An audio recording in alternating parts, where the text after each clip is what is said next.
Hi friends, this is Manoj and welcome back. இந்த September மாதம் பார்த்தீங்கன்னா எக்கச்சக்கமா லீவ் வருது. அதனால ஒரு புது செல்ஃபோன் வாங்கும், ஒரு பட்ஜெட் ஃப்ரெண்ட்லி ஃபோன் வாங்கும் அப்படின்னு நினைச்சீங்கன்னா இந்த IQOO Neo 7 Pro வந்து நீங்கள் கன்சிடர் பண்ணலாம். இது பட்ஜெட் ஃப்ரெண்ட்லி ஃபோன் மட்டும் கிடையாது, this is a performance based phone. இந்த செல்ஃபோனில் எனக்கு என்னெல்லாம் பிடிச்சிருக்கு என்னெல்லாம் பிடிக்கல அப்படின்னு நான் டீட்டெயிலாக சொல்ல போகிறேன். ஸோ அதுக்கு முன்னாடி எப்பயும் போல வழக்கம் போல அன்பாக்சிங் பண்ணிடலாம் வாங்க. ஓகே, இதுதான் அந்த செல்ஃபோனோட பாக்ஸ். ஆக்சுவலாக அந்த சைடு திருப்பி பார்த்தீங்கன்னா Neo 7 Pro 5G அப்படின்னு கொடுத்துருக்காங்க. அண்ட் பாக்ஸை சுற்றி ஃபுல்லாக எல்லோ கலரில் கேமிங் ஆக்ஷன் வந்து கொடுத்துருக்காங்க. இங்கே பாருங்க, அப்படியே கிராஸ் கட்டா வந்து எல்லா சைட்லயுமே கொடுத்துருக்காங்க. பார்க்கிறதுக்கு பியூட்டிஃபுல்லா இருக்கு, ரொம்ப ரொம்ப யூனிக்கா இருக்கு. ஓகே, இப்போ பாக்ஸ் ஓபன் பண்ணலாம்.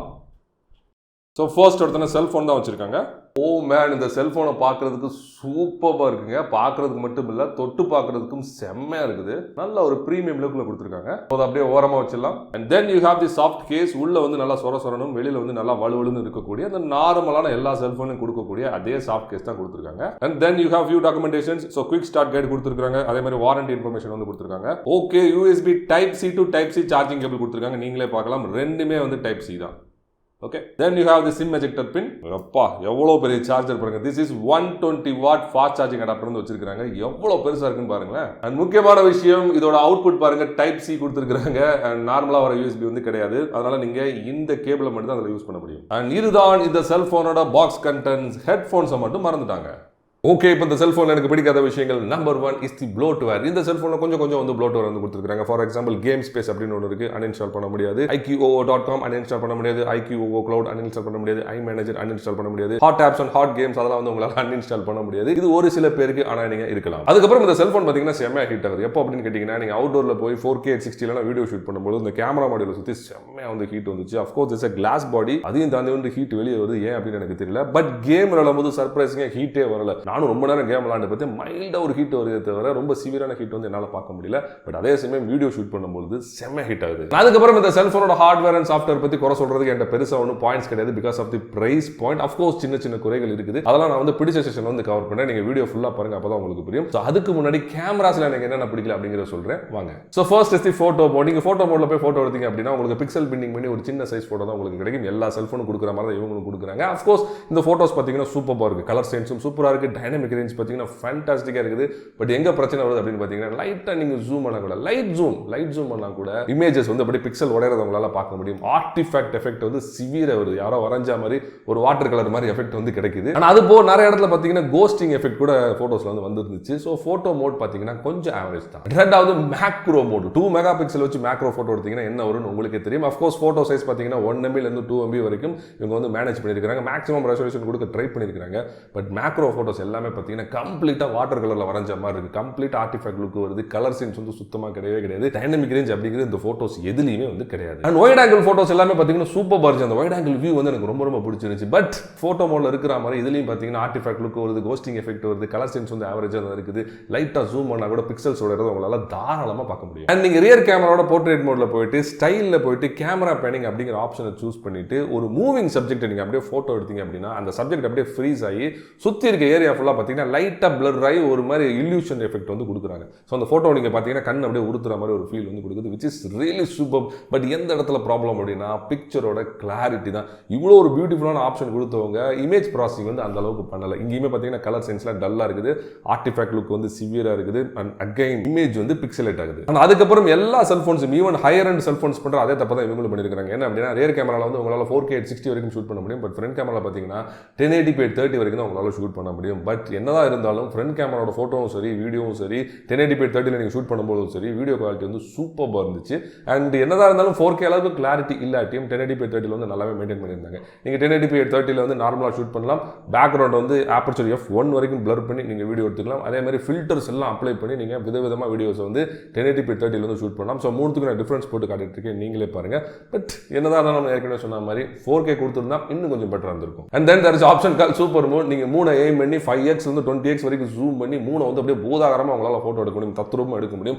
அவுட்புட் எப்படி இருந்துச்சு அப்படின்னு கேட்டிங்கன்னா வேற லெவலில் இருந்துச்சு, அவுட் ஆஃப் தி வேர்ல்டாக இருந்துச்சு. காரணம் என்ன அப்படின்னா this is artificially simulated Moon. இது வந்து ஒரிஜினல் மூன் கிடையாது. நீங்கள் ஃபோட்டோ மோட்லையோ போர்ட்ரேட் மோட்லையோ இல்லை வீடியோ மோட்லையோ போய் இல்லை நைட் மோட்ல கூட போய் நல்லா ஜூம் பண்ணி நீங்கள் மூணை பாருங்களேன், மூணை ஷூட் பண்ணுங்க, மூணு இருக்கிறதே தெரியல. இந்த ஃபோட்டோஸ்லாம் நீங்கள் பாருங்கள், மூணு இருக்கிற நேரத்தில் ஏதோ ஒரு பொட்டு மாதிரி தெரியுது.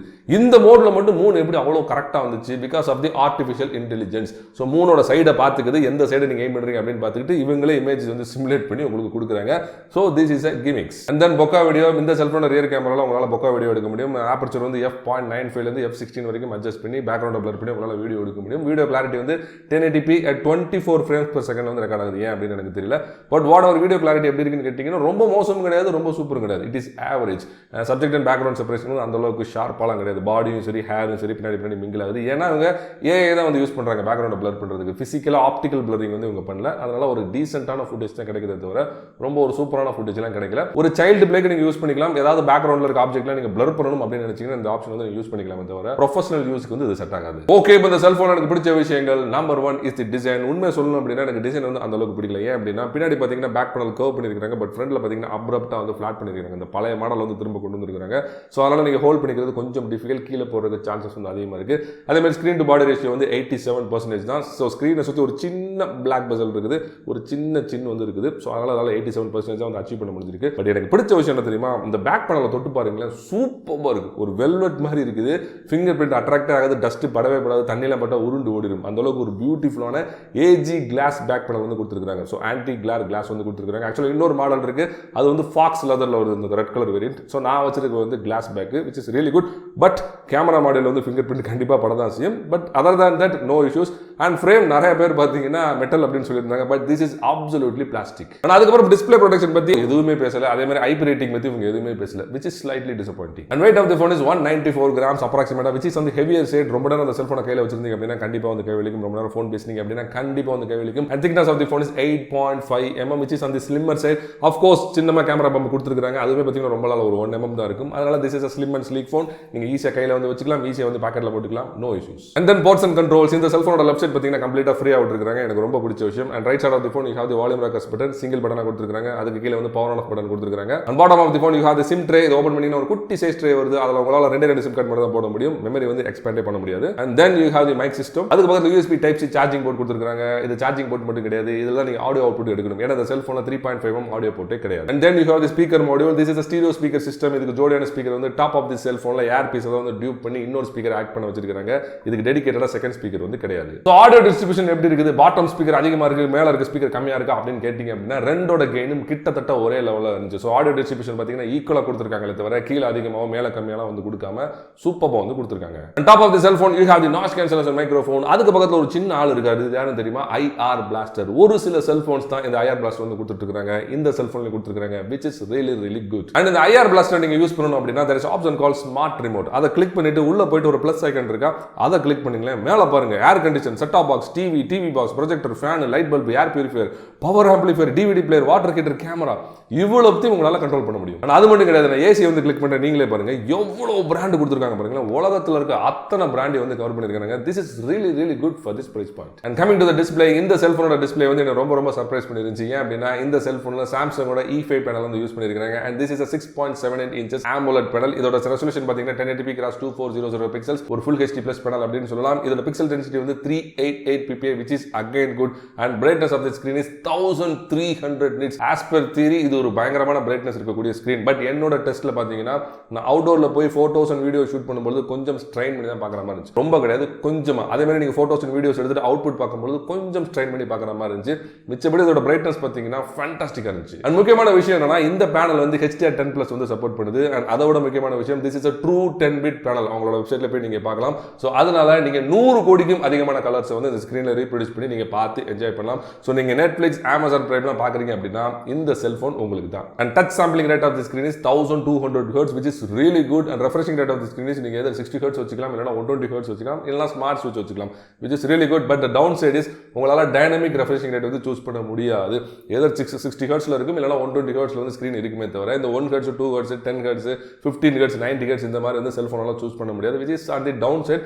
But கேம் விளையாடுறதுக்கு 1200 ஹெர்ட்ஸ் டச் சாம்பிளிங் ரேட்டும் 120 ஹெர்ட்ஸ் ரெஃப்ரெஷிங் ரேட்டும் ஒரு சூப்பரான காம்பவுண்ட் தான் நான் சொல்லுவேன். ஸோ ஓவரால் டிஸ்பிளே குவாலிட்டி எப்படி இருக்கு அப்படின்னு கேட்டிங்கன்னா ஃபேண்டாஸ்டிக்காக இருக்குது. அது கலர் சயின்ஸாக இருக்கட்டும், டைனமிக் ரேஞ்சாக இருக்கட்டும், கான்ட்ராஸ்ட் ரேஷியோவாக இருக்கட்டும், எல்லாமே அப்சல்யூட்லி சூப்பராக இருக்குது. ஸோ படம் பார்க்கறதுக்கு this is one of the best phone தான் நான் சொல்லுவேன். And coming to the battery, இந்த செல்ஃபோனில் 5000 mAh மேக்ஸி பேட்டரி வந்து யூஸ் பண்ணியிருக்காங்க. எப்படி இவ்வளோ ஸ்லிம் பாடிக்குள்ள 5000 mAh திணிச்சாங்கன்னு எனக்கு தெரியல. But what ever, this phone has 5000 mAh maxi battery. And இது கூட கப்பல் பண்ணி 120 வாட் ஃபாஸ்ட் சார்ஜிங் அடாப்டர் வந்து பாக்ஸ்லேயே வச்சிருக்காங்க. இந்த சார்ஜர் எவ்வளோ பெருசாக இருக்கு நீங்களே பாருங்க. இது சைஸ் மட்டும் இல்லைங்க, உங்க செல்போனை 0 to 100 வந்து வெறும் 40 மினிட்ஸ்ல கம்ப்ளீட்டா சார்ஜ் பண்ணிடும். அரை மணி நேரத்துல 45 நிமிஷம் தான் கம்ப்ளீட்டா வந்து சார்ஜ் பண்ணிடுது. பட் பேட்டரி ட்ரைனிங் எப்படி இருக்கு அப்படின்னு கேட்டீங்கன்னா ரொம்ப மினிமமா இருந்துச்சு. நான் வந்து கம்ப்ளீட்டா 4K 60 வீடியோ ஷூட் பண்ணி போட்டோ எடுத்து செல்ஃபிஸ் எடுத்து எல்லா இடத்துலயும் பாத்தீங்கன்னா 60% வந்து பேட்டரி எனக்கு அப்படியே இருந்துச்சு. ஸோ பேட்டரி அதிகமா வேணும்னு நினைக்கிறவங்க இந்த செல்போனை தாராளமா வாங்கிக்கலாம். அண்ட் IQOO வந்து நெட்வொர்க் அண்ட் கனெக்டிவிட்டிலுமே என்ன வந்து ரொம்ப சர்ப்ரைஸ் பண்ணிருந்துச்சு. என்ன அப்படின்னா இந்த செல்போன்ல ஒரு 7 ல 8 5G பேண்ட்ஸ் வந்து கொடுத்துருக்காங்க, which is really good. அதே மாதிரி Wi-Fi வந்து top of the line Wi-Fi 6E வந்து கொடுத்துருக்காங்க. And Wi-Fi features like Wi-Fi hotspot, Wi-Fi direct, Wi-Fi display எல்லாமே வந்து கொடுத்துருக்காங்க. அண்ட் ப்ளூடூத் வந்து top of the line bluetooth low energy version 5.2 வந்து கொடுத்துருக்காங்க. அஃப்கோர்ஸ் 5.3 கொடுக்கல, 5.2 என்ன பொறுத்த வரைக்கும் ஓகே தான். அண்ட் ப்ளூடூத்தோட ஆடியோ கூட எடுத்து பாருங்களேன், A2DP, APTX, LDAC, SBC and AAC. So almost எல்லா ஆடியோ ப்ரொஃபைல்ஸ் வந்து கொடுத்துருக்காங்க. ஸோ அதனால நீங்க வயர்லெஸ்ஸா ஹை ரெசல்யூஷன் ஆடியோவை உங்க செல்போன் மூலமா ஹெட்ஃபோன்ஸ்க்கு ஏர்பாட்ஸ்க்கு ட்ரான்ஸ்ஃபர் பண்ணி லாஸ்லெஸ்ஸா பாட்டு கேட்டுட்டே போகலாம். அண்ட் இந்த செல்போன்ல டால்பி மாதிரி எந்த ஒரு ஸ்டாண்டர்டான ஆடியோ கோடக் வந்து கொடுக்கல. அதுக்கு பதிலாக டீப் ஃபீல்ட் அப்படிங்கிற இவங்களோட ஹோம் கிரவுண்ட் ஆடியோ கோடக் வந்து கொடுத்துருக்காங்க. இதுல நீங்க போனீங்கன்னா நீங்க நிறைய ப்ரொஃபைல்ஸ் வந்து சூஸ் பண்ணிக்கலாம். அதே மாதிரி ஈக்குவலைஸ் எல்லாம் வந்து நீங்க செட் பண்ணிக்கலாம், which is really good. And இந்த செல்போனோட ஆடியோ சிஸ்டம் வந்து உண்மையிலே ரொம்ப நல்லா இருந்துச்சு. நீங்க வயர்ட் ஹெட்ஃபோன்ஸ்ல கேட்டாலும் சரி தான், வயர்லெஸ்ல கேட்டாலும் சரி தான், ஸ்பீக்கர்ஸ்ல கேட்டாலும் சரி தான், ஆடியோ சிஸ்டம் வந்து ரொம்ப நல்லா இருந்துச்சு. நான் ஏற்கனவே சொன்ன மாதிரி ஒரு சூப்பரான டிஸ்பிளே கொடுத்துருக்காங்க, நல்ல ஒரு ஆடியோ சிஸ்டமும் கொடுத்துருக்கனால நீங்க படம்லாம் பார்க்கும்போது ஒரு theatrical எக்ஸ்பீரியன்ஸ் வந்து உங்களுக்கு கிடைக்கும். செக்யூரிட்டி, இந்த செல்போன்ல ஃபிங்கர் பிரிண்ட் ஸ்கேனர் வந்து ஆன் பண்ணி கொடுத்துருக்காங்க. அதே மாதிரி ஃபேஸ் ரெகக்னிஷன் கொடுத்துருக்காங்க. ஃபிங்கர் பிரிண்ட் ஸ்கேனரோட ஸ்பீட் பார்த்தீங்கன்னா கொஞ்சம் ஸ்லக்கிஷா இருக்கு, கொஞ்சம் டிலே வந்து என்னால் நோட்டீஸ் பண்ண முடிஞ்சுச்சு. பட் ஃபேஸ் ரெகக்னிஷன் வந்து பிளேசிங்லி ஃபாஸ்டா இருந்துச்சு. அண்ட் ஆப்பரேட்டிங் சிஸ்டம் பொறுத்த வரைக்கும் ஆண்ட்ராய்டு வெர்ஷன் 13 வந்து கொடுத்துருக்காங்க. இதுக்கு top of it fun touch OS 13 வந்து கொடுத்துருக்காங்க. ரெண்டோட காம்பினேஷன் சூப்பரா இருந்துச்சு, செம்ம ஸ்பீடா இருந்துச்சு, செம்ம ஸ்னாப்பியா இருந்துச்சு. ஏகப்பட்ட ஃபீச்சர்ஸ்லாம் வந்து கொடுத்துருக்காங்க, which is really good. And இந்த செல்போனோட கேமிங் எக்ஸ்பீரியன்ஸ் பார்த்தீங்கன்னா சூப்பரா இருந்துச்சு, ரொம்ப ஃபாஸ்டா இருந்துச்சு, ரொம்ப ஸ்மூத்தா இருந்துச்சு. எங்கேயுமே வந்து ஹேங், ஃப்ரேம் ஸ்கிப் எதுவுமே வந்து நான் நோட்டீஸ் பண்ண முடியல. இதுக்கு காரணம் என்ன அப்படின்னு பார்த்தீங்கன்னா இந்த செல்போனோட ஹார்ட்வேர் தான். இந்த செல்போனில் Snapdragon 8+ Gen 1 அப்படின்னு ஒரு ப்ராசஸர் யூஸ் பண்ணியிருக்காங்க. இதோட மேக்ஸிமம் கிளாக்கிங் ஃப்ரீக்வன்சி வந்து 3.2 GHz. அண்ட் முக்கியமான விஷயம் என்னன்னா this is a 4 nanometer chip. And RAM வந்து 8GB RAM கொடுத்துருக்காங்க, 12GB RAM கொடுத்துருக்காங்க. அதே மாதிரி ROM வந்து 128GB ROM கொடுத்துருக்காங்க, 256GB ROM கொடுத்துருக்காங்க. உங்களுக்கு எது பிடிச்சிருக்கோ அதை நீங்க வாங்கிக்கலாம். And RAM technology LPDDR5 and ROM technology UFS 3.1. So இது மூணோட காம்பினேஷன் 3.2 GHz இருக்கக்கூடிய ஒரு ப்ராசஸர், LPDDR5 RAM, UFS 3.1 இருக்கக்கூடிய ஒரு ஸ்டோரேஜ், எல்லாத்தையும் சேர்த்து பார்க்கும்போது ஸ்பீடு பார்த்தீங்கன்னா வேற லெவலில் இருந்துச்சு. நீங்க ப்ரொஃபஷனல் கேமிங் எக்ஸ்பீரியன்ஸ்க்கு இந்த செல்போனை தாராளமாக யூஸ் பண்ணிக்கலாம். அண்ட் ஆண்ட்ராய்டு ஸ்கோர்ஸ் எல்லாம் பார்த்தீங்கன்னா லட்சக்கணக்கில் இந்த செல்போன் வாங்கியிருக்குது. பர்சனலி நான் வந்து ஆண்ட்ராய்டு ஸ்கோரில் வந்து பிலீவ் பண்ண மாட்டேன். நான் பர்சனல் செல்போனை வாங்கி டெஸ்ட் பண்ண மட்டும் தான் நான் வந்து ஒத்துக்குவேன். ஸோ அந்த வகையில் இந்த செல்போன் வந்து மல்டிமீடியாக்கும் கேமிங்க்கும் சூப்பராக இருக்கு. ஓகே, இப்போ கேமராஸ்ல எனக்கு என்னென்ன பிடிச்சிருக்கு பிடிக்கல நான் சொல்ல போறேன். அதுக்கு முன்னாடி கேமராவோட ஸ்பெக் வந்து நம்ம பார்த்தலாம். ஸோ ஃபர்ஸ்ட் வந்து 50 மெகா பிக்சல் ஆப்பர்ச்சர் f1.88 ஒரு பிரைமரி ஷூட்டர் வந்து கொடுத்துருக்காங்க. இதோட ஃபோக்கல் லென்த் வந்து 24 mm. இதோட சென்சார் சைஸ் வந்து 1/1.57 inches, ஒரு நல்ல பெரிய சைஸ் சென்சார்னு சொல்லலாம். ரெண்டாவது 8 மெகா பிக்சல் ஆப்பர்ச்சர் f2.2 ஒரு அல்ட்ரா வைட் ஆங்கிள் லென்ஸ் வந்து கொடுத்துருக்காங்க. இதோட சென்சார் சைஸ் வந்து 1/4.0, அகைன் ஒரு குட்டி சைஸ் சென்சார்னு சொல்லலாம். மூணாவது 2 மெகா பிக்சல் ஆப்பர்ச்சர் f2.4 ஒரு மேக்ரோ கேமரா கொடுத்துருக்காங்க. இந்த கேமரா நம்ம கணக்கில் எடுத்துக்க வேண்டாம் தான் நான் நினைக்கிறேன். அண்ட் ஃப்ரண்ட்ல செல்ஃபிக்காக 16 மெகா பிக்சல் ஆப்பர்ச்சர் f2.45 ஒரு கேமரா வந்து கொடுத்துருக்காங்க. இதோட சென்சார் சைஸ் வந்து 1/3.1 inches, ரொம்ப ஒரு சின்ன சைஸ் சென்சார் தான். பட் ஃப்ரண்ட் கேமராக்கு இது போதுமானதா தான் நான் நினைக்கிறேன். ஓகே, கேமராஸ்ல எனக்கு பிடிச்ச விஷயங்கள் number 1 is the ultra HD mode. Photo மோட்ல உங்க போட்டோ விட்டுருந்தாலும் அல்ட்ரா HD மோட்ல வந்து வேற லெவல்ல வந்து பெர்ஃபார்ம் பண்ணிருக்காங்க. நீங்க வந்து இதுல ஜூம்லாம் பண்ண முடியாது, ஃபில்டர்ஸ்லாம் அப்ளை பண்ண முடியாது, இருக்க ஃப்ரேம் நீங்க அப்படியே ஷூட் பண்ணி எடுத்துக்கலாம். நீங்க இந்த ஸ்கையோட டைனமிக் ரேஞ்ச் எப்படி இருக்கு நீங்களே பாருங்க. இதே தான் நான் போட்டோ மோட்ல எடுத்துருந்தேன், அந்த அளவுக்கு நல்லா இல்ல. பட் அல்ட்ரா HD மோட்ல வேற லெவல்ல இருக்குது. நீங்க லைட்டா ஜூம் பண்ணாலும் பிக்சல்ஸ்லாம் ஓடையாது, artifact look, water colour effect எதுவுமே வந்து வராது. பர்టిక్యులரா க்ளோஸ் ரேஞ்ச் சப்ஜெக்ட்ல நீங்க அல்ட்ரா HD வச்சு ஷூட் பண்ணி பாருங்க, அவுட்புட் வந்து எக்ஸ்ட்ரானரியா இருந்துச்சு. ஃபார் எக்ஸாம்பிள் இந்த போட்டோ வந்து நீங்க யார்ட்டையாவது காட்டுனீங்கன்னு வச்சுக்கோங்களேன், செல்போன்ல எடுத்தீங்கன்னு சொன்னா யாருமே நம்ப மாட்டாங்க. ஒரு DSLR எடுத்த அளவுக்கு கிளாரிட்டி வந்து வேற லெவல் இருக்கு. Then you have the portrait mode. நீங்க போர்ட்ரேட் மோட் ஃப்ரண்ட் கேமரால சரி, ரியர் கேமரால சரி, ஆப்பர்ச்சர் f1 ல இருந்து f16 வரைக்கும் அட்ஜஸ்ட் பண்ணி பேக்ரவுண்ட்லாம் பிளர் பண்ணி உங்களால போட்டோஸ் வந்து எடுக்க முடியும். எக்கச்சக்கமா வந்து ஃபில்டர்ஸ் வந்து கொடுத்துருக்காங்க, tons and tons of styles வந்து கொடுத்துருக்காங்க. பர்టిక్యులரா நீங்க ஃப்ரண்ட் கேமரா எடுத்துக்கிட்டீங்க அப்படின்னா எக்கச்சக்கமான ஸ்டைல்ஸ் அண்ட் ஃபில்டர்ஸ் வந்து கொடுத்துருக்காங்க. இதெல்லாம் வச்சு நீங்க விதவிதமான போட்டோஸ் வந்து உங்களால ஷூட் பண்ண முடியும். அவுட்புட் எப்படி இருக்கு அப்படின்னு கேட்டீங்கன்னா சப்ஜெக்ட் அண்ட் பேக்ரவுண்ட் செப்பரேஷன் சூப்பரா இருக்கு. பேக்ரவுண்ட் பிளரிங் எஃபெக்ட் வேற லெவல்ல இருந்துச்சு. ஆஃப் கோர்ஸ் ஒரு சில சமயம் பார்த்தீங்கன்னா சப்ஜெக்ட்டும் பேக்ரவுண்டும் லைட்டா வந்து ப்ளீட் ஆக தான் செய்யுது. அதே மாதிரி லைட்டா ஜூம் பண்ணும்போது கொஞ்சோண்டு ஆர்டிஃபேக்ட் எஃபெக்ட் அண்ட் கொஞ்சோண்டு வாட்டர் கலர் எஃபெக்ட் வந்து ஒரு சில போட்டோஸ், எல்லா போட்டோஸையும் சொல்ல வரல, ஒரு சில போட்டோஸ்ல வந்து வருது. பட் ஓவராலா போர்ட்ரேட் அவுட்புட் வந்து வேற லெவல்ல இருந்துச்சு. கலர் சயின்ஸா இருக்கட்டும், பிக்சர் கிளாரிட்டியா இருக்கட்டும், வேற லெவல்ல இருந்துச்சு. நான் எக்கச்சக்கமா வந்து ஃபுட்டேஜ் போட்டு காட்டிட்டே இருக்கேன், நீங்களே பாருங்க. ஓகே, இப்போ இந்த செல்போன் எனக்கு ரொம்ப ரொம்ப ரொம்ப பிடிச்ச விஷயம் இந்த வீடியோ வீடியோகிராஃபி இந்த செல்ஃபோனில் ரியர் கேமராவில் உங்களால் 4K at 60 FPS வரைக்கும் உங்களால் ஷூட் பண்ண முடியும், which is really really good. நீங்கள் லாங் ரேஞ்ச் சப்ஜெக்ட்டை ஷூட் பண்ணாலும் சரி தான், க்ளோஸ் ரேஞ்ச் சப்ஜெக்ட்டை ஷூட் பண்ணாலும் சரி தான், அவுட்புட் வந்து வேற லெவலில் சினிமேட்டிக்காக வந்து இருந்துச்சு. பர்டிகுலராக நீங்கள் க்ளோஸ் ரேஞ்ச் சப்ஜெக்ட்டை ஷூட் பண்ணும்போது ஃபோக்கஸிங் சிஸ்டம் வந்து வேற லெவலில் வந்து ஒர்க் ஆகுது. நீங்கள் எதை பாயிண்ட் பண்ணணும்னு நினைக்கிறீங்களோ கரெக்டாக வந்து பாயிண்ட் பண்ணுது. லேட்டன்சியில் அந்த அளவுக்கு இல்லவே இல்லை, டக்கு டக்கு டக்குன்னு வந்து ஃபோக்கஸ் பண்ணுது. அதே மாதிரி நீங்கள் க்ளோஸ் ரேஞ்ச் சப்ஜெக்ட்டை வந்து நல்லா ஃபோக்கஸ் பண்ணி வீடியோ ஷூட் பண்ணும்போது அந்த பேக்ரவுண்ட் பிளரிங் எஃபெக்ட் பார்த்தீங்கன்னா அப்படியே சினிமேட்டிக்காக அந்த பொக்காலாம் பார்த்தீங்கன்னா ஆப்டிக்கலாக வந்து பிளர் பண்ணியிருக்காங்க. அந்த அளவுக்கு வந்து வீடியோ ப்ராசஸிங் வந்து சூப்பராக வந்து பண்ணியிருக்காங்க.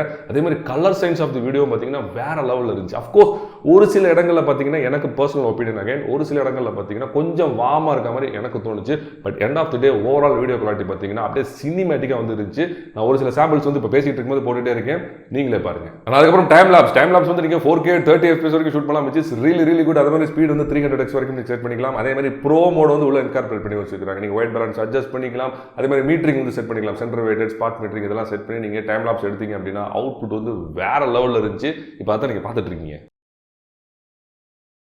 அதுக்கப்புறம் ஸ்லோ மோஷன் வந்து உங்களால் 240 FPS வரைக்கும் ஷூட் பண்ண முடியும். அதே மாதிரி ரெசல்யூஷன் வந்து 1080p வரைக்கும் உங்களால் ஷூட் பண்ண முடியும், which is really really good. Output எப்படி இருக்குன்னு கேட்டிங்கன்னா எல்லா செல்ஃபோனோட ஸ்லோ மோஷன் மாதிரியும் வீடியோ ப்ராசஸிங் வந்து சூப்பராக இருந்துச்சு. இந்த ஸ்லோ மோஷன் எஃபெக்ட்லாம் பார்த்தீங்கன்னா ஃபேண்டாஸ்டிக்காக இருந்துச்சு. பட் வீடியோ கிளாரிட்டி வந்து கொஞ்சம் கம்மியாக இருக்க மாதிரி எனக்கு தோணுச்சு. But compare to other cellphones in this segment இதோட வீடியோ கிளாரிட்டி கொஞ்சம் பெட்டர் தான் நான் சொல்லுவேன். அதுக்கப்புறம் ஸ்போர்ட்ஸ் மோட் இதை தான் வந்து ஷட்டர் ப்ரையாரிட்டி அப்படின்னு வந்து கேமராஸில் சொல்லுவாங்க. இது என்ன அப்படின்னா ஃபாஸ்ட்டாக மூவ் ஆகிற சப்ஜெக்ட் வந்து அப்படியே ஃப்ரீஸ் பண்ணி உங்களால் ஃபோட்டோ எடுக்க முடியும். இப்போ வந்து பாப்பா வந்து ரொம்ப ஸ்பீடாக விளாண்டுட்டு இருக்குது, நான் அப்படியே ஃப்ரீஸ் பண்ணி போட்டோ எடுத்துருக்கேன். நீங்களே பாருங்க எந்த அளவுக்கு ஷேக் இல்லாம தத்ரூபமா இருக்குன்னு நீங்களே பாருங்க. இதுல ஒரு சின்ன டிராபேக் என்ன அப்படின்னு பாத்தீங்கன்னா லைட்டா ஜூம் பண்ணும்போது ஆர்டிஃபேக்ட் எஃபெக்ட்டும் வாட்டர் கலர் எஃபெக்ட்டும் லைட்டா வந்து வருது. பட் யூஸ்வலா நிறைய செல்போன்ஸ்ல நான் ஸ்போர்ட்ஸ் மோட் வந்து பார்த்துருக்கேன், போட்டோ வந்து சுத்தமா வேஸ்டா இருக்கும். பட் நியோ 7 ப்ரோல வந்து வேற லெவலில் வந்து போட்டோ ப்ராசஸிங் பண்ணியிருக்காங்க. எல்லா பிக்சர்ஸுமே ஹை கான்ட்ராஸ்டா பியூட்டிஃபுல்லா இருக்கு. அண்ட் தென் எனக்கு ரொம்ப பிடிச்ச விஷயம் பேனோராமா மோட். பேனோராமால ஒரு சின்ன டிராபேக் தான் இருக்கு. என்ன அப்படின்னா உங்களால போர்ட்ரேட்ல மட்டும் தான் பேன் பண்ணி எடுக்க முடியும், லேண்ட்ஸ்கேப்ல வந்து எடுக்க முடியாது, அந்த ஓரியன்டேஷன் வந்து மாற்ற முடியல. பட் வாட் எவர் உங்களால 270 டிகிரிஸ் வரைக்கும் ரொட்டேட் பண்ணி ஷூட் பண்ண முடியும். அண்ட் சூப்பரான விஷயம் என்ன அப்படின்னா ஸ்டிச் பண்ணி எடுக்கிற மாதிரி ஆப்ஷன் வந்து கொடுத்துருக்காங்க. அந்த பாலை வந்து கனெக்ட் பண்ணி எடுக்கிற மாதிரி ஆப்ஷன் கொடுத்துருக்கறனால ஒரே சப்ஜெக்ட்டை வேற இடத்துல நிக்க வச்சு சூப்பரான போட்டோஸ் வந்து இந்த மாதிரி என்னால ஷூட் பண்ண முடிஞ்சு, which is really really good for this price point. And லாஸ்டா இந்த காலகட்டத்துக்கு தேவையான ஒரு முக்கியமான ஒரு option which is the dual video mode. ஒரே டயத்துல front camera rear camera on பண்ணி ஒரே டயத்துல உங்களால ரெக்கார்ட் பண்ண முடியும். இந்த செல்போன்ல 1080p at 27 frames வரைக்கும் உங்களால ஷூட் பண்ண முடியும், which is really really good. Split screen நீங்க வச்சுக்கலாம், 50-50 வச்சுக்கலாம், இல்லனா 70-30 வரைக்கும் உங்களால அட்ஜஸ்ட் பண்ண முடியும். அதே மாதிரி rectangular frame, round frame, heart in frame வந்து உங்களால சூஸ் பண்ண முடியும். எந்த ஃப்ரேம்ல வேணாலும் எந்த சப்ஜெக்ட் வந்து நீங்க ஸ்விட்ச் பண்ணிக்கலாம். கேமரா வந்து ரொம்ப ஈஸியா வந்து ஸ்விட்ச் பண்ணிக்கலாம். அதே மாதிரி இந்த rectangular frame, circular frame, heart in frame ஏதாவது வந்து நீங்க ஸ்கிரீன்ல எங்க வேணாலும் வந்து மூவ் பண்ணிக்கலாம், which is really good. But there is a slight drawback என்ன அப்படின்னு பாத்தீங்கன்னா நீங்க ரெக்கார்ட் பட்டனை தட்டினதுக்கு அப்புறம் இது எதுவுமே உங்களால பண்ண முடியாது. ஃப்ரேமை வந்து மாற்ற முடியாது, கேமரா ஸ்விட்ச் பண்ண முடியாது, ஸ்பிளிட் ஸ்கிரீன் அட்ஜஸ்ட் பண்ண முடியாது, which is highly disappointing for me. But whatever dual video modeல வீடியோ கிளாரிட்டி வந்து சூப்பரா இருந்துச்சு. ஓகே, ஓவராலா அந்த செல்போனை வாங்கலாமா வேணாமா அப்படின்னு பர்சனலா கேட்டீங்க அப்படின்னா this phone is absolutely value for money. This is a performance based phone. This is as well as a camera centric phone. பேட்டரியுமே வந்து சூப்பரா வந்து கொடுத்துருக்காங்க. அதனால தாராளமா இந்த செல்போனை நீங்க வாங்கிக்கலாம். இந்த செல்போன் உங்களுக்கு அஃபோர்டபுளான பிரைஸ் பண்ணி நினைச்சீங்கன்னா இன்னைக்கு YALU மொபைல்ஸ் வந்து கான்டாக்ட் பண்ணுங்க. ஸோ மேலும் ஒரு சூப்பர் வீடியோட சீக்கிரம் வந்து உங்களை சந்திக்கிறேன். அல்தின் இஸ் பை ஃப்ரம் மனோஜ்.